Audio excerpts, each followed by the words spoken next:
कि ये जो नई पार्लियामेंट है हमारी, ये रंगीन ज्यादा होगी। इंद्रधनुष में कई रंग होते हैं, हम ये कौन सा बिल ला रहे हैं जिसमें ब्लैक एंड व्हाइट के बाद शेड्स ऑफ ग्रे भी नहीं है। अगर हमारा उद्देश्य डिपेंडिंग ऑफ डेमोक्रेसी है तो कदम उस दिशा में बढ़ाने होंगे। मैंने पहले भी कहा था कि ये मसला इस बात से जुड़ा हुआ है जो प्रधानमंत्री जी ने अभी बीते दिनों सेंट्रल हॉल में कहा था, कैनवस बड़ा होगा, आकृति बड़ी होगी।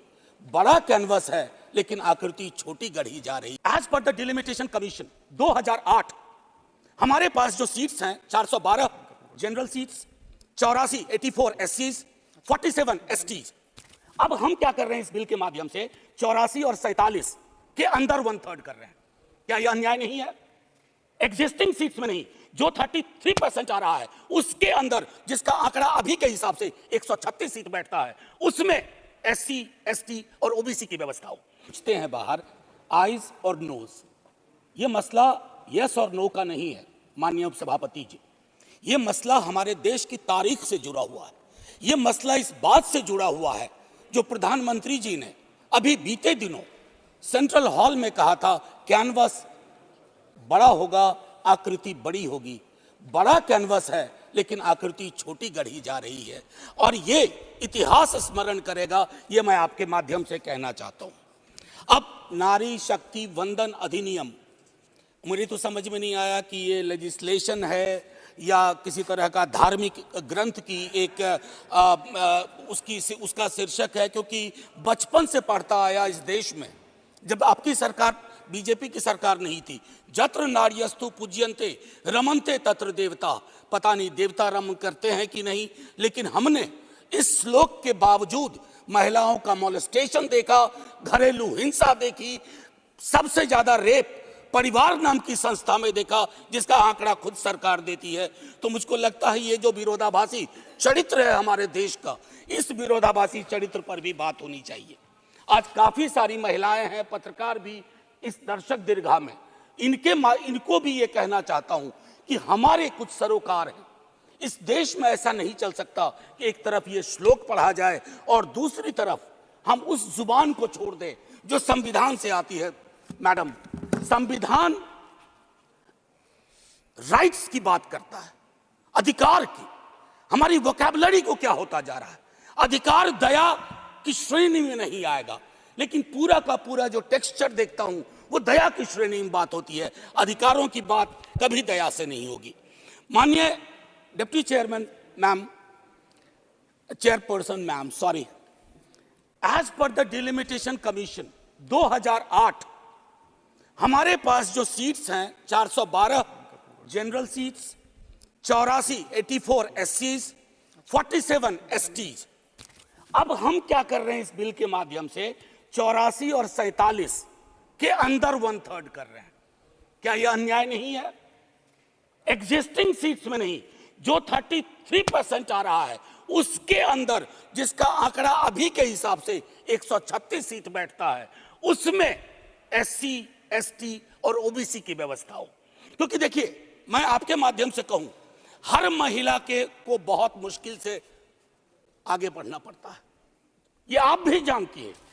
और खास करके पिछड़े वर्गों की महिलाएं, अनुसूचित जाति जनजाति की महिलाएं, उनका डिप्रिवेशन और वल्नरेबिलिटी बाकियों से ज्यादा होती है। हैंड होल्डिंग करने के लिए कोई नहीं होता है, हैंड होल्डिंग करने के लिए कोई नहीं होता है। अगर आप पहुंची तो बिना हैंड होल्डिंग के, लेकिन उन पिछड़ी जाति की महिलाओं का क्या, जिनके हैंड होल्डिंग के लिए ना हमारे धर्म ग्रंथों में कोई व्यवस्था है और ना आज की समकालीन बातचीत में कोई व्यवस्था है। रेटोरिकली हम कुछ भी कह दें, मेरा सिर्फ आपके माध्यम से कहना होगा कि हमारी पार्टी, आज मैं स्मरण कर रहा हूं हमारे राष्ट्रीय अध्यक्ष लालू प्रसाद यादव जी, भगवतिया देवी, कई लोग जानते होंगे, पत्थर तोड़ने वाली महिला थी, पत्थर तोड़ने वाली। हम ना सहबो गाली भैया, हम ना सहबो गाली। वहां से, गया से निकल करके वो संसद तक पहुंची। क्या उसके बाद भगवतिया देवी आ पाई, फूलन देवी आ पाई? वो इसलिए नहीं आ पाई कि हम आपको दोष नहीं देते हैं, हमारी व्यवस्थाएं संवेदन शून्य है। मैं तो आग्रह करूंगा तमाम साथियों को, आप किसी भी दल में हो, आज एक बार उससे बाहर निकल करके सोचिए। ये ऐतिहासिक क्षण सचमुच ऐतिहासिक होगा अगर हमने आज इतिहास को व्यापक कैनवस पर देखा, जो प्रधानमंत्री जी कहते हैं। और प्रधानमंत्री जी की कथनी और करनी में फासला नहीं होना चाहिए, और यह फासला इसलिए नहीं होना चाहिए कि बड़े दूर फासले पे लोग खड़े हैं, अत्यंत पिछड़ी जातियों के लोग। मैडम, आप अगर आपके माध्यम से मेरी बात पहुंच रही हो तो आज मैं आग्रह करूंगा तमाम साथियों से, चिंता न करिए दलीय व्हिप की। दलीय व्हिप समाज की व्यवस्था पे भारी होना चाहिए, इसलिए मैंने कहा समर्थन विरोध नहीं। आज भी मौका है इसको सेलेक्ट कमेटी में भेज करके एससी एसटी और ओबीसीज को इनकॉर्पोरेट किया जाए। नहीं, आज हम नहीं करेंगे, हम ऐतिहासिक गुनहगार होंगे। मैं यकीन के साथ कहता हूं, बाहर लोग वॉच कर रहे हैं, कहेंगे कि तुमने क्या किया। ये व्यवस्था ऐसे नहीं बदली जाती है। तो मैं आपसे आग्रह करूंगा आपके माध्यम से कि अपने दायरों से अलग होकर के आप जब ओबीसी की बात करते हैं तो ये रेटोरिक से आगे बढ़ना चाहिए, हमारी चिंताओं में आना चाहिए। ये नहीं होगा कि बाबा साहब भीमराव अंबेडकर को माला भी पहनाए और उनकी बात को आत्मसात न करें। ये जो फर्क हमारे इसमें आ रहा है, इससे कई तरह के विरोधाभास का जन्म हो रहा है। मैडम चेयरपर्सन, मैं आपको कहूं कि कोटा विद इन कोटा की जब हम बात करते हैं तो उसमें एक टर्म आता है जो एक अमेरिकन सिविल राइट एक्टिविस्ट ने 89 में दिया, इंटरसेक्शनैलिटी। अब ये इंटरसेक्शनैलिटी को, चूंकि मैं हिंदी में बोल रहा हूं, आज मैंने सुबह इसका अनुवाद बहुत ढूंढा, उसके अनुवाद में एक अनुवाद आया प्रतिच्छेदन। इंटरसेक्शनैलिटी का मतलब होता है कि हम हर लेयर की एजेंसीज और उसके अंदर की क्या विधाएं हैं, उसके आधार पर अपना चरित्र, अफर्मेटिव एक्शन प्रोग्राम को यह देखना होगा। जो खास करके वंचित समाज की महिलाएं हैं, मैं उनके बारे में कहूं, आपको एक बार अपना नजरिया साफ करना होगा। अगर चश्मा लगाती है सरकार, धूप का चश्मा नहीं, अगर सचमुच का चश्मा लगाती है तो उसके पावर बदलिए, उसको साफ करिए और ये तय करिए कि आज जब हम यहां से उठें तो एक कमिटमेंट दें ओबीसी वर्ग को। और ये मैं बार बार दोहरा रहा हूं कि 33% के को एग्जिस्टिंग में मत इनकॉर्पोरेट कीजिए, इट शुड बी सेपरेट। नई व्यवस्था में नया 33% विदाउट टचिंग एससीज एंड एसटीज, ये करिएगा तो क्रांतिकारी कदम होगा। अक्सर हम लोग अपने प्रिविलेजेस को नहीं देखते हैं। मेरा सरनेम एक प्रिविलेज है, नीरज भाई का सरनेम एक प्रिविलेज है। हमारे सरनेम ने हमें प्रिविलेज दिए हैं। उन सरनेम्स को देखिए जिनके पास ये प्रिविलेज नहीं है। नहीं, ऐसे मैं बहुत अच्छा किया। मैं ये कहना चाह रहा हूं, मैम चेयरपर्सन, मैं ये कहना चाह रहा हूं कि प्रिविलेज का जो व्याकरण है वो खत्म ही नहीं हो रहा है। मैंने पहले भी सदन में कहा था कि इस देश में शायद there is nothing in name but everything is there in the surname. उनके संघर्ष, उनका जीवन कठिन लगातार होता जाता है। और एक ऐतिहासिक तथ्य बताऊं, 31 में बेगम शहनवाज और सरोजनी नायडू ने संविधान बनने से बहुत पूर्व इक्वल रिप्रेजेंटेशन की बात की थी। हम काहे को अटके पड़े हैं 33 पर? मेरी तो समझ में नहीं आ रहा कि 33 के साथ क्या रिश्ता है हमारा। ये 50 क्यों नहीं हो सकता? ये 55 क्यों नहीं हो सकता? आपका पूरा का पूरा वर्ग चरित्र बदल जाएगा। आप नहीं चाहते हैं कि भगवतिया देवी यहां आए? हमेशा एक खास सरनेम। मैं तो बार बार कह रहा हूं कि जो अलग अलग दलों में भी हैं, अगर वो पहुंचे हैं यहां तक अपने संघर्ष से, तो उनको आज ये आवश्यकता है, उनको ये भरोसा दिलाया जाए कि ऐसी कोई चीज आगे नहीं होगी, सबके लिए खुलेगा।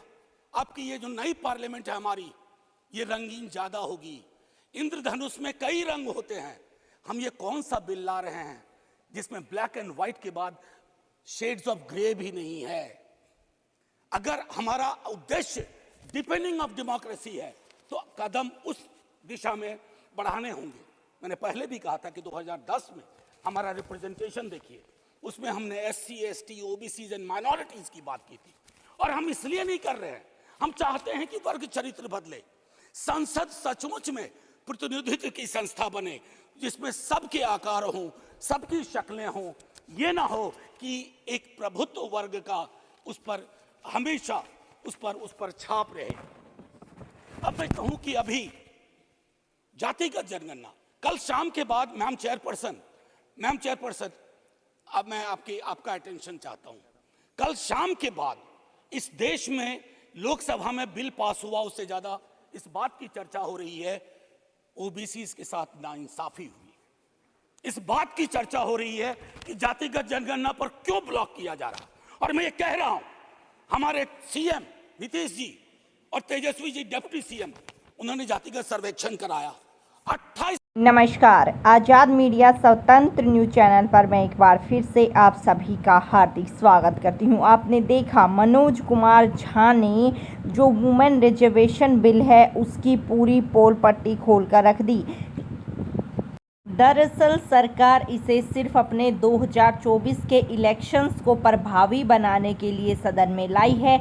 ना तो ये बिल अभी पास किया जाने वाला है, पास होगा लेकिन लागू जब तक नहीं होता वो पास हुआ क्या फ़ायदा। 2029 के चुनाव तक इसको घसीटा जाएगा और इसके अंदर भी जो त्रुटियां मिली हैं उनको मनोज झा ने बहुत अच्छे से उजागर किया है। जो भी हमारे व्यूवर्स हैं वो इस पर पूरा आप अपनी राय हमें कमेंट बॉक्स में ज़रूर से बताएं। आगे आने वाली अपडेट्स के लिए हमारे साथ जुड़े रहें, चैनल को सब्सक्राइब करें। फिर मिलते हैं, तब तक के लिए जय हिंद, जय भारत।